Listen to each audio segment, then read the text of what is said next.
Welcome to our channel. Today we how to protect your analytics with Amazon Web Services, beginner guide step by step clearly. Start by logging into your Amazon Web Services account. Navigate to the AWS Management Console. Find and select the Amazon QuickSight service. Create a new QuickSight account if you haven't done so already. Ensure that your data sources are securely connected to QuickSight. Next, access the security menu in the AWS Management Console. Here, you will set up Identity and Access Management, or IAM roles. Create a new IAM role tailored for your analytics. Assign permissions to this role that limit access to only necessary data. Provide the least privilege access to enhance security. Utilize multi-factor authentication, or MFA, for additional protection.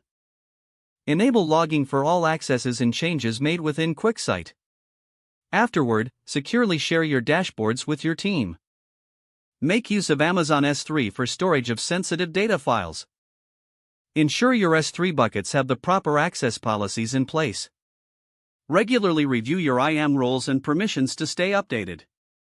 Monitor AWS CloudTrail to keep track of any unusual activity.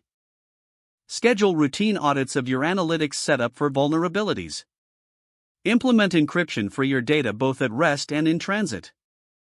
Use AWS Key Management Service for managing encryption keys.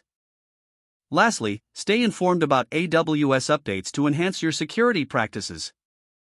If the page does not load, refresh the browser or try again in a private or incognito window. Make sure you are using the correct email address, then retype it carefully to avoid small typos. If your password is not accepted, use the reset option and create a new strong password you can remember. Check your spam folder for verification or security emails, then complete any requested confirmation steps. Enable two-factor authentication if available to improve account security and reduce unauthorized access risk. After signing in, review your profile details so your contact information and if you see an error message, note it down and try again after restarting your device and internet connection. Don't forget to like this video and subscribe to our channel for more step-by-step tech guides.